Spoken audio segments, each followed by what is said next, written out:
नमस्कार, मी प्राची घाणेकर आणि बुलेटिनमध्ये तुम्हा सगळ्यांचं स्वागत। आता बुलेटिनमध्ये अर्ध्या तासात घेणार आहोत बातम्यांचा वेगवान आढावा।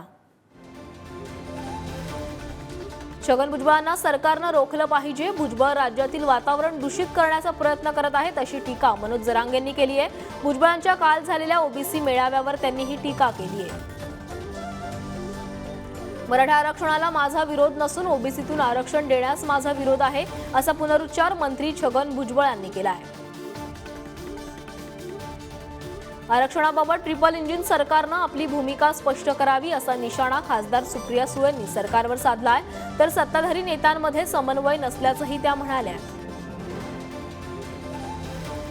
1 डिसेंबरपासून मनोज जरांगेंच्या चौथ्या टप्प्यातील दौऱ्याला सुरुवात होणार आहे। मराठा समाजाला शांततेचं आवाहन करण्यासाठी दौरा करणार असल्याचं जरांगेंनी स्पष्ट केलं आहे। मंत्री छगन भुजबळांविरोधात स्वराज्य संघटना आक्रमक झाली आहे। पुण्यात स्वराज्य संघटनेच्या कार्यकर्त्यांनी भुजबळांविरोधात आंदोलन केलं आहे। मंत्री छगन भुजबळ 2 दिवसीय पुणे दौऱ्यावर आहेत। पुण्यात सर्किट हाऊसमध्ये भुजबळांचा मुक्काम असणार आहे। काल झालेल्या ओबीसी मेळाव्यामध्ये भुजबळांच्या सुरक्षेसाठी पोलीस बंदोबस्त तैनात करण्यात आला आहे। पुण्यातील शासकीय विश्रामगृहाबाहेर भुजबळ समर्थक आणि विरोधक आमने-सामने आलेत। यावेळी स्वराज्य संघटनेच्या कार्यकर्त्यांनी भुजबळांची गाडी फोडण्याचा इशारा दिला आहे। मराठा आणि ओबीसींमध्ये जाणून बुजून भांडणं लावण्याचं काम सध्याचं सरकार करतंय अशी टीका ठाकरेंच्या शिवसेनेचे खासदार विनायक राऊत यांनी केली आहे। महाराष्ट्रातील वातावरण अतिशय खराब झालंय, राजकारणासाठी आपण महाराष्ट्र स्थापन केला आहे का अशी टीका संजय राऊतांनी सरकारवर केली आहे। मी सुद्धा ओबीसी आहे, मात्र सर्वांनीच आरक्षणासाठी उठाव केला तर देशाचं काय होणार असा सवाल मंत्री गुलाबराव पाटलांनी केला आहे। तर कोणाच्याही आरक्षणाला माझा विरोध नाही असंही गुलाबरावांनी स्पष्ट केलं आहे। हिवाळी अधिवेशनापूर्वी राज्य मागासवर्गीय आयोगाची महत्त्वपूर्ण बैठक पार पडणार आहे। हिवाळी अधिवेशनादरम्यान मागासवर्गीय आयोग राज्य सरकारकडे डेटा सादर करणार आहे। जालन्याच्या अंतरवाली सराटीमधील लाठीमार प्रकरणी ऋषिकेश बेदरेच्या अटकेच्या निषेधार्थ बीडच्या गेवराईमध्ये मोर्चा काढण्यात आलाय। गेवराई शास्त्री चौक ते तहसील कार्यालय अशी ही निषेध रॅली काढण्यात आली। आदित्य ठाकरेंनी मथुरेतील सुप्रसिद्ध कृष्ण मंदिराचं दर्शन घेतलंय। यावेळी त्यांच्यासोबत रश्मी ठाकरेही उपस्थित होत्या। आदित्य ठाकरेंचा मथुरा दौरा हा राजकीय नसून धार्मिक दौरा आहे असं वक्तव्य खासदार संजय राऊतांनी आदित्य ठाकरेंच्या दौऱ्यावर केलं आहे। 1 डिसेंबरला काँग्रेस समन्वय समितीची महत्त्वाची बैठक पार पडणार आहे। या बैठकीत मवियातील जागा वाटप आणि सध्याच्या राजकीय परिस्थितीवर चर्चा होणार आहे। विधिमंडळाच्या हिवाळी अधिवेशनापूर्वी होणारा राज्य मंत्रिमंडळाचा विस्तार आता पुन्हा लांबणीवर पडलाय। पुढील वर्षी लोकसभा आणि विधानसभेच्या निवडणुका आहेत, त्यामुळे आता मंत्रिमंडळ विस्तार केला नाही तर काही फायदा होणार नाही असं अजित पवार यांनी अमित शहा यांना सांगितल्याचं कळतंय। आमदार अपात्रता प्रकरणी शिवसेना पाठोपाठ राष्ट्रवादीच्या आमदारांचीही सुनावणी होणार आहे। या आठवड्यात विधिमंडळ राष्ट्रवादीच्या आमदारांना नोटीस पाठवणार आहे। आमदार अपात्रता प्रकरणी 31 जानेवारीपर्यंत निर्णय घेण्याचे निर्देश सुप्रीम कोर्टानं विधानसभा अध्यक्षांना दिले। विधान परिषद शिवसेना आमदार अपात्रतेप्रकरणी कारवाई होण्याआधीच मनीषा कायंदे आणि विप्लव बजोरी यांचा कार्यकाळ संपण्याची शक्यता आहे। ठाकरेंच्या शिवसेनेच्या याचिकेवरील सुनावणी अद्याप प्रलंबित आहे। तब्बल 12 वर्षांनंतर मंत्री दीपक केसरकर आणि मंत्री नारायण राणेंची भेट झाली आहे। राणेंच्या सिंधुदुर्गच्या कणकवलीतील बंगल्यावर दोघांची भेट झाली आहे। 12 वर्षांनी केसरकर आणि राणेंची ही भेट झाली आहे। कॅबिनेट मंत्री धर्मराव बाबा आत्राम हे नक्षलवाद्यांच्या टार्गेटवर असल्याचं स्वतः आत्राम यांनी जाहीर केलंय। त्यांना भीती वाटत असल्याचंही त्यांनी व्यक्त केलंय। नक्षलवाद्यांनी नोव्हेंबरमध्ये आत्राम यांच्या 3 समर्थकांची हत्या केली होती। आगामी लोकसभा निवडणुकांसाठी उद्धव ठाकरेंनी रणशिंग फुंकलाय। राज्यातील संघटनात्मक बांधणीवर भर देण्यासाठी ठाकरेंनी विभागीय नेत्यांची यादी जाहीर केली आहे। संजय राऊत, अनिल देसाई, भास्कर जाधवांसह विनायक राऊतांवर जबाबदारी सोपवण्यात आली आहे। लोकसभेच्या जागा वाटपाचा फॉर्म्युला ठरला नाही, महायुतीच्या घटक पक्षांसोबत चर्चा करून निर्णय घेणार अशी उपमुख्यमंत्री फडणवीसांनी माहिती दिली आहे. ईशान्य मुंबईच्या लोकसभेच्या जागेवरून महवियामध्ये तेढ निर्माण होण्याची शक्यता आहे. ईशान्य मुंबईसाठी ठाकरेंची शिवसेना आणि राष्ट्रवादी काँग्रेस आग्रही आहे. ईशान्य मुंबईचे माजी खासदार संजय दिना पाटील यांना ठाकरे उमेदवारी देण्यासाठी आग्रही आहेत. सोलापुरात मराठा पाट्या लावण्यावरून मनसे आक्रमक झाली आहे. सोलापुरातील नवी पेठ परिसरातील इंग्रजी पाट्यांवर मनसैनिकांनी काळं फासलंय. यावेळी मनसैनिक आणि व्यापाऱ्यांमध्ये वादही झाला. मराठी पाट्यांच्या मुद्द्यावरून मनसे आक्रमक झालेली आहे. कुर्ल्यात मराठी पाट्यांसाठी मनसेनं आंदोलन केलंय. दुकानांवर मराठी पाट्या लावण्यासाठी आजचा शेवटचा दिवस आहे. मराठी पाट्या न लावल्यास उद्यापासून मुंबई पालिकेकडून कारवाई करण्यात येणार आहे. हिंगोलीच्या वडदमध्ये मुसळधार पावसाला सुरुवात झाली आहे. यामुळे शेतपिकांचं मोठ्या प्रमाणात नुकसान झाल्यानं शेतकरी हवालदिल झाला आहे. हिंगोलीच्या कोरेगाव परिसरात अवकाळी पावसानं जोरदार हजेरी लावली आहे. यामुळे शेतपिकाचं मोठं नुकसान झालंय.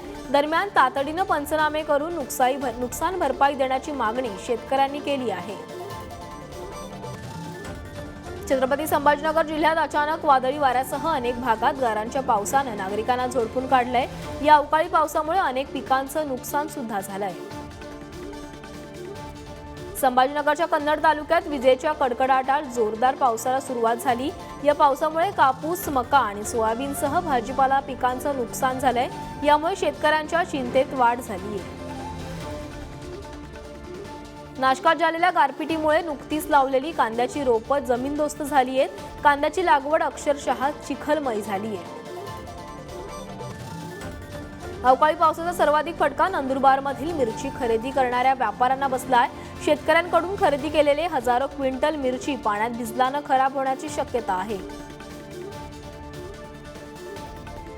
बुलढाणा जिल्ह्यात रात्रीपासून अवकाळी पावसानं हजेरी लावली आहे. पावसामुळे कपाशी आणि मिरची पिकाचं नुकसान होण्याची शक्यता आहे.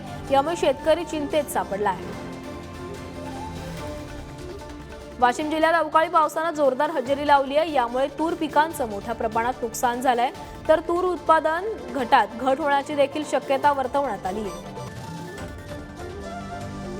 राज्य सरकार शेतकऱ्यांच्या पाठीशी आहे. अवकाळी पावसासंदर्भात जिल्हाधिकाऱ्यांना सूचना दिल्या आहेत. कुठे किती नुकसान झालं याचा आढावा घेण्यास सांगितलंय अशी माहिती उपमुख्यमंत्री देवेंद्र फडणवीसांनी दिली आहे. सहकार मंत्री दिलीप वळसे पाटील यांना अवकाळीमुळे झालेल्या नुकसानीची पाहणी केली आहे.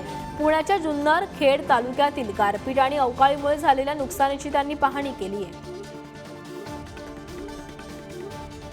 पालकमंत्री दादा भुसेंनी नाशिकच्या निफाड तालुक्यातील सुकेने गावाला भेट दिली आहे. यावेळी त्यांनी गारपिटीमुळे नुकसान झालेल्या पिकांच्या नुकसानीचीही पाहणी केली आहे.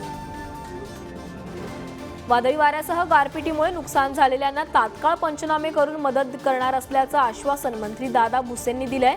यांनी यावेळी निफाडमध्ये नुकसानीची पाहणी देखील केली आहे. अमरावती जिल्ह्यात अवकाळी पावसानं हजेरी लावली आहे. त्यामुळे कापूस पिकांचं मोठं नुकसान झालंय. दरम्यान आमदार यशोमती ठाकूर यांनी नुकसान भरपाई देण्याची मागणी सरकारकडे केली आहे. वाशिम जिल्ह्यात विजांच्या कडकडाटासह जोरदार पावसानं हजेरी लावली. यात शेकडो बगळ्यांचा दुर्दैवी मृत्यू झाला आहे. नंदुरबारमध्ये कालपासून अवकाळी पावसानं हजेरी लावली आहे. यामुळे जिल्ह्यात सर्दी, खोकला आणि तापाच्या आजारांच्या रुग्णांची संख्या वाढण्याची शक्यता आहे. नंदुरबार जिल्ह्याला ऑरेंज अलर्ट देण्यात आला. यामुळे जिल्ह्यातील बाजार समित्या 3 दिवस बंद राहणार आहेत. जिल्ह्यात होत असलेल्या पावसामुळे शेतमालाचं मोठं नुकसान होऊ नये यासाठी हा निर्णय घेण्यात आला आहे. जळगाव जिल्ह्यात सकाळपासूनच अवकाळी पावसाला सुरुवात झाली आहे. पावसामुळे खरीप हंगामातील कापूस आणि कांदा पिकांचं नुकसान होण्याची शक्यता आहे. यामुळे शेतकऱ्यांच्या चिंतेत वाढ झाली आहे. स्वाभिमानीचे नेते रविकांत तुपकरांच्या अन्नत्याग आंदोलनाला अवकाळी पावसाचा फटका बसलाय. आंदोलनासाठी बांधण्यात आलेल्या मंडप आणि स्टेज भिजल्यानं तुपकरांनी मंदिराचा आधार घ्यावा लागला. सोयाबीन कापसाला हमीभाव मिळावा यासाठी बुलढाण्यात तुपकरांचं उपोषण सुरू आहे.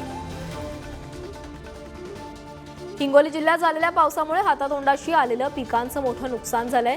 यामुळे शेतकरी पुन्हा एकदा आर्थिक संकटात सापडलाय। वर्धा जिल्ह्यात अवकाळी पावसानं हजेरी लावली आहे। या पावसाचा शेतपिकांना फटका बसण्याची शक्यता आहे। यामुळे शेतकरी चिंतेत सापडलाय। अमरावती अवकाळी पावसानं हजेरी लावली आहे। यावेळी आलेल्या पावसामुळे कपाशी, तूर आणि गहू पिकांचं नुकसान होण्याची शक्यता वर्तवण्यात आली आहे। दरम्यान विजांच्या गडगडाटात गारपीट होण्याचा इशाराही देण्यात आला आहे। पुण्याच्या दौंड तालुक्यात गेल्या 2 दिवसांपासून अवकाळी पावसानं हजेरी लावली आहे। यामुळे परिसरात सर्वत्र दाट धुके निर्माण झालेत। हिंगोलीच्या गोजे गावात वीज कोसळल्यानं एका तरुणाचा मृत्यू झालाय। राजू जायभागे असं या मृत तरुणाचं नाव आहे। या घटनेनं परिसरात हळहळ व्यक्त करण्यात येते। नंदुरबारच्या जावदा गावात वीज कोसळल्यानं एका 14 वर्षीय युवतीचा मृत्यू झालाय। सपना ठाकरे असं या युवतीचं नाव आहे। या घटनेनं संपूर्ण राज्यात गावात हळहळ व्यक्त करण्यात येते। स्वाभिमानाचे नेते रविकांत तुपकर यांच्या अन्नत्याग आंदोलनाचा आज 3रा दिवस आहे। तुपकरांची तब्येत बिघडल्यानं डॉक्टरांनी त्यांना वैद्यकीय तपासणीसाठी दाखल केलं आहे। संगमनेर बस स्थानकाजवळ काँग्रेसनं धरणे आंदोलन केलं। यावेळी भंडारदरा आणि निळवंडे धरणातून जायकवाडी धरणात पाणी सोडण्याच्या निर्णयाला काँग्रेसनं विरोध केलाय। तर तातडीनं जायकवाडी धरणात सोडण्यात येणारं पाणी बंद करण्याची मागणीही करण्यात आली आहे। जायकवाडीसाठी दारणा, मुळा, भाम, निळवंडे, कडवा धरणातून पाण्याचा विसर्ग वाढवण्यास सुरुवात झाली आहे। काल संध्याकाळी हा विसर्ग 24,472 क्युसेकवर पोहोचला होता। दारणा धरणातील विसर्गामुळे गोदा घाट पाण्याखाली गेला असून काठावरील जनजीवन विस्कळीत झालंय। तसंच विसर्गात 5,696 क्युसेक पर्यंत वाढ करण्यात आली आहे। त्यामुळे दारणा काठावर सतर्कतेचा इशारा देण्यात आला आहे। कडेगाव इथं कारखानदारांच्या बैठकीत 3,100 रुपये पहिली उचल उचलदार देण्याचा निर्णय सर्वानुमते झालाय। या बैठकीत खासदार संजय पाटील, क्रांती कारखान्याचे माजी अध्यक्ष आमदार अरुण लाड देखील उपस्थित होते। पावसाचं प्रमाण सरासरीपेक्षा कमी असल्यानं लाल कांदा ऑक्टोबरऐवजी नोव्हेंबरमध्ये बाजारपेठेत दाखल झालाय। लासलगाव बाजार समितीत लाल कांद्याला कमाल 4,053 आणि सरासरी 3,751 रुपये भाव मिळाला आहे। बाजारात भाजीपाल्याची आवक वाढली आहे। दोडका, फ्लॉवर, भेंडी, वरण्याचे दर वाढलेत। फळांनाही मागणी वाढली आहे। गेल्या आठवड्याच्या तुलनेत दोडक्याचे दर 15 ते 20 रुपयांनी वाढलेत। तसंच फ्लॉवर 10 ते 15, भेंडी 15 ते 20 आणि वरण्याचे दर 10 रुपयांनी वाढले आहेत। पालघरमध्ये राष्ट्रवादीचे नेते हरिश्चंद्र खुलात यांनी ठाकरेंच्या शिवसेनेत प्रवेश केलाय। यावेळी उद्धव ठाकरेंच्या उपस्थितीत पक्षप्रवेश सोहळा पार पडलाय। दरम्यान मोठ्या संख्येनं कार्यकर्ते देखील उपस्थित होते। ठाकरेंच्या शिवसेनेचे नेते अद्वै हिरे यांच्या जामिनावर आज मालेगाव अप्पर जिल्हा सत्र न्यायालयात सुनावणी होणार आहे। हिरे सध्या आता न्यायालयीन कोठडीत आहेत। जिल्हा बँकेत कोट्यावधींची फसवणूक केल्याचा अद्वै हिरे यांच्यावर आरोप आहे। वकील सतीश उके यांच्यावर नागपूरच्या अजनी पोलीस ठाण्यात आणखी एक गुन्हा दाखल करण्यात आलाय। ईडीच्या अधिकाऱ्याला धमकवल्याचा आरोप त्यांच्यावर आहे। मनी लॉन्ड्रिंग प्रकरणी सतीश उके हे मार्च 2022 पासून ईडीच्या अटकेत आहेत।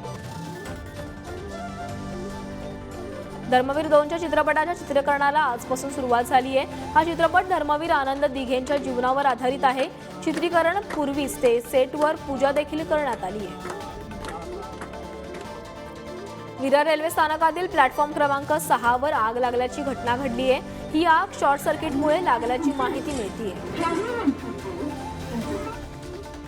सिंधुदुर्गच्या मालवणमध्ये 4 डिसेंबरला नरेंद्र मोदींच्या उपस्थितीत नौसेना दिवस साजरा केला जाणार आहे। या निमित्तानं नौसेना दलाच्या जवानांनी तारकर्लीत पथसंचलन केलं आहे। जनजाती गौरव दिवसाच्या नावे करोडोंचा भ्रष्टाचार पडावा। जनजाती गौरव दिनाच्या नावानं करोडो रुपयांचा भ्रष्टाचार झाल्याचा आरोप माजी मंत्री के.सी. पाडवींनी केलाय। राज्यपाल आणि मुख्यमंत्र्यांच्या उपस्थितीत 15 नोव्हेंबरला जनजाती गौरव महोत्सव कार्यक्रमाचं आयोजन करण्यात आलं होतं। उपराष्ट्रपती जगदीप धनखड आज 1 दिवसीय मुंबईच्या दौऱ्यावर आहेत। श्रीमद रामचंद्रजी जयंती सोहळ्यात प्रमुख पाहुणे म्हणून ते उपस्थिती लावणार आहेत। कंत्राटी आरोग्य कर्मचाऱ्यांच्या संपाचा अमरावती जिल्हा रुग्णालयाला फटका बसलाय। कंत्राटी डॉक्टरांसह परिचारिका देखील संपावर आहेत, त्यामुळे रुग्णालयातील 160 नेत्र शस्त्रक्रिया देखील रखडल्या आहेत। मानधनवाढ तसेच अन्य प्रलंबित मागण्यांसाठी राज्य अंगणवाडी कर्मचारी संघटनेच्या वतीने 4 डिसेंबर पासून राज्यव्यापी या संपाची हाक देण्यात आली आहे। सेविकांना दरमहा 26,000 तर मदतनीसांना 22,000 रुपये मानधन लागू करण्याची मागणी करण्यात आली आहे। सिंधुदुर्गच्या मानतोंडच्या यात्रेत विधानसभा अध्यक्ष राहुल नार्वेकरांनी भेट दिली आहे। यावेळी त्यांनी सहकुटुंब श्रीदेवी सातारी ग्रामदेवतेचं दर्शन घेतलंय। नवी मुंबई महापालिकेच्या वतीने हवेतील धुलीकणांची सफाई करण्यात येते। हवेतील प्रदूषण रोखण्यासाठी पालिकेने उपाययोजना करण्यात येत आहेत। भंडाराच्या आसोलामध्ये धान खरेदीचे निर्देश देण्यापूर्वीच धान खरेदी केल्याचं उघड झालंय। अवैधरित्या धान साठवून ठेवल्यानं धान खरेदी केंद्रावर कारवाई करण्यात आली आहे। कारवाईत तब्बल 3,02,000 रुपयांचा दंड ठोठावण्यात आला आहे। नवी मुंबईतील कोपरखैरण्यामध्ये नागरिकांची दिशाभूल करणाऱ्या 3 आरोपींना पोलिसांनी अटक केली आहे। हे आरोपी नागरिकांचं आधार कार्ड बनवून मारहाण करत असल्याचं करत मोबाईल घेऊन फरार होत आहेत। डोंबिवली जिमखानाचे संस्थापक मधुकर चक्रदेव यांचं निधन झालंय। त्यांनी वयाच्या 81व्या वर्षी अखेरचा श्वास घेतलाय। विविध संस्थांमध्ये त्यांचा सिंहाचा वाटा होता। Amazon prime, Netflix, Disney Hotstar सारखे OTT प्लॅटफॉर्म लवकरच सेन्सॉरशिपच्या कक्षेत येणार आहेत। केंद्र सरकारनं OTTवरील नियम आणखी कडक करण्याचा निर्णय घेतला आहे। माडाच्या अधिमूल्य भारावरील व्याजदर कमी करण्यासाठी आता प्रस्ताव दिल्याचं गृहमंत्री फडणवीसांनी सांगितलंय। तर हे दर कमी करण्याचा राज्य सरकारचा प्रयत्न असल्याचंही त्यांनी स्पष्ट केलंय। पनवेल महानगर महापालिका क्षेत्रात आणखी 8 दिवस 20% पाणी कपात सुरू राहणार आहे। सिडको मंडळानं या दरम्यान 100 रुपये दरानं 1 टँकर पाणी देण्याचा निर्णय घेतलाय। त्यामुळे नागरिकांना काही प्रमाणात दिलासा मिळाला आहे। कसारा यार्डच्या नूतनीकरणाचं काम 78% पूर्ण झालंय। त्यामुळे आता कसारा ते इगतपुरी दरम्यान गाड्यांचा वेग वाढणार आहे। यार्ड नूतनीकरणाचं काम डिसेंबर 2024 पूर्ण होण्याची शक्यता आहे। घाटकोपरमध्ये सुप्रिया सुळेंवरील वक्तव्याच्या निषेधार्थ शरद पवार गटाच्या वतीनं रुपाली चाकणकरांच्या प्रतिमेला जोडेमारो आंदोलन करण्यात आलंय। यावेळी चाकणकरांविरोधात जोरदार घोषणाबाजी देखील करण्यात आली आहे। RSSच्या विदर्भ कार्यकारिणीमध्ये बदल करण्यात आलाय। कार्यकारिणी सदस्य दीपक तामशेट्टीवार यांच्याकडे प्रांत संघचालक पदाची जबाबदारी देण्यात आली आहे। तर श्रीधर गाडगे यांच्याकडे प्रांत सहसंघचालकांचा पदभार देण्यात आला आहे। सोलापूरच्या हत्तूर गावात सिलेंडरचा स्फोट झाल्याची घटना घडली आहे। या घटनेतील जखमींना उपचारासाठी जवळच्या रुग्णालयात दाखल करण्यात आलंय। भंडारा साकोली मार्गावरील पुलावर 4 चाकी वाहनानं 2 दुचाकीस्वारांना जोरदार धडक दिली आहे। या अपघातात 4 जण गंभीर जखमी झालेत, तर जखमींना उपचारासाठी जवळच्या रुग्णालयात दाखल करण्यात आलंय। मालेगावच्या सौंडी घाटात पुणे इंदोर महामार्गावर कंटेनर पलटून अपघात झाला। या अपघातात एकाचा जागीच मृत्यू तर 3 जण गंभीर जखमी झाले। बारामतीमध्ये एका गोडाऊनला आग लागल्याची घटना घडली आहे। या आगीत गोडाऊनमधील सर्व साहित्य जळून खाक झालंय। इलेक्ट्रिक शॉर्ट सर्किटमुळे ही आग लागल्याची प्राथमिक माहिती समोर येते। पुणे नगर मार्गावर वडगाव शेरीजवळ टँकर पलटी झाल्याची घटना घडली आहे। यावेळी टँकरमधून मोठ्या प्रमाणात वायू गळती झाली आहे। घटनास्थळी अग्निशमन दलाची 8 वाहनं दाखल झाली आहेत। धुळ्याच्या पांझरा नदी परिसरात अज्ञात भरधाव वाहनानं एका दुचाकीस्वाराला धडक दिली आहे। या अपघातात दुचाकीस्वाराचा जागीच मृत्यू झाला आहे। सोलापूरमध्ये एका वाहतूक पोलिसानं दुचाकीस्वाराला जोरदार धडक दिल्याची घटना घडली आहे। या प्रकरणी पोलीस ठाण्यात गुन्हा नोंदवण्यात आला आहे। जळगावच्या 40गाव मधील कन्नड घाटात चालकाचं नियंत्रण सुटल्यानं वाहन दरीत कोसळलंय। या अपघातात 4 जणांचा जागीच मृत्यू झालाय, जखमींना उपचारासाठी जवळच्या रुग्णालयात दाखल करण्यात आलंय। भिवंडीत प्रतिबंधित गुटख्याची वाहतूक करणाऱ्या ट्रकवर निजामपूर पोलिसांनी कारवाई केली आहे। कारवाईत 25,72,520 रुपये किमतीचा अवैध गुटखा जप्त करण्यात आला आहे। पंतप्रधान मोदींनी सुरू केलेल्या आयुष्मान भारत आरोग्य आणि कल्याण केंद्राचं नाव बदलून आयुष्मान आरोग्य मंदिर करण्यात आलंय। केंद्रीय आरोग्य मंत्रालयानं राज्य आणि केंद्रशासित प्रदेशांना पत्र पाठवत नाव बदलण्याच्या सूचना दिल्या आहेत। 3 डिसेंबरला होणारी मतमोजणी थांबवावी यासाठी भोपाळ जिल्ह्यातील मतदारसंघातील उमेदवारांनी आयोगाला पत्र लिहिलंय। 3 डिसेंबरलाच युनियन कार्बाइड गॅस दुर्घटनेत भोपाळमधील हजारो लोक मरण पावले होते। त्यामुळे 3 ऐवजी 4ला मतमोजणी घ्यावी अशी मागणी करण्यात आली आहे। उत्तराखंडमधील सिल्कवारा बोगद्यात अडकलेल्या कामगारांना बाहेर काढण्यासाठी 6 योजना तयार करण्यात आल्या आहेत। त्यात जमिनीतील समांतर खोदकाम सर्वोत्तम पर्याय आहे। जमीन समांतर खोदकाम आणि टेकडीवरून उभं खोदकाम करण्यात येत असल्याचं एनडीएमनं वतीनं सांगण्यात आलंय। ऑस्ट्रेलिया विरुद्धच्या दुसऱ्या T20 सामन्यात भारतानं सलग दुसरा विजय मिळवलाय। ऑस्ट्रेलिया संघाचा 44 धावांनी पराभव करत भारतानं 5 सामन्यांच्या मालिकेत 2-0 अशी आघाडी घेतली आहे। या बातम्यानंतर बुलेटिनमध्ये वेळ झाला इथेच थांबण्याची। ताज्या घडामोडींसाठी पाहत रहा पुढारी न्यूज।